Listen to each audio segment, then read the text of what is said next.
Conquer the world after A-levels. Join IIT. Register now.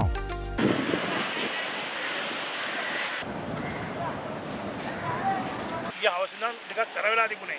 ඊයේ රෑ හොඳටම මේ මුහුදු වල සැර වෙලා තියෙනවා. මේ සැරවීමත් එක්ක වරාය ඇතුලේ වැලි පිරලා තියෙන්නේ. මුළු වරාය බේසන් එකම වැලි පිරලා තියෙන්නේ. වැලි වලින් පිරලා. ඒ පිරිච්ච නිසා මේක ඇතුලේ තත්ත්වය වැඩි වෙලා. ඒ වැඩි වීමත් එක්කම බෝට්ටු එකක වැටලා බෝට්ටු කුඩු වෙලා සමහර බෝට්ටු ගොඩ ගහලා කැඩලා අර පැත්තේ තියෙන බෝට්ටු සෑහෙන ප්‍රමාණයක් කැඩලා ගොඩ ගහලා. වරාය ඇතුලේ පිච්ච බෝට්ටු එකකින් වැටලා සෑහෙන ලොකු ඩැමේජ් එකක් වෙලා තියෙනවා. ඊයේ ආපු උලන් ගාලත් එක්ක මේ වරායේ තියෙන කඩේ වැඩි වෙලා වරාය ගොඩන විච්ච නිසා තමයි මේ උඩට මේ ඇවිල්ලා මේ වැලි දාලා තියෙන බෝට්ටු කුඩු වෙලා තියෙන්නේ. බෝට්ටුවක් හදලා මේ මුහුදට ආපහු දාපු ගමන් රස්සාය නොගිහින් ආපහු කුඩු වෙනවා. ආපහු උස්සනවා. දාස් ගානක් දීලා. ඉතින් මිනිස්සුගේ සල්ලි අපරාධෙ මිනිස්සුගේ දීවරකියාව කරන මිනිස්සු කොච්චර අපහසු වෙනවද කරන්නේ. මේවා කියන්නේ හැමෝම කියන්නේ මේ හදා දෙන්න කියලා මේ වරාය හදා දෙන්න. ඒ කාරණා විතරයි මේ වරාය හදලා තියෙන්නේ. මේකේ බැල් බිස්නස් එකක් විතරයිනේ කරන්නේ මේක. බෝට්ටුවක් අපනවත් ගන්න බෑනේ මේක.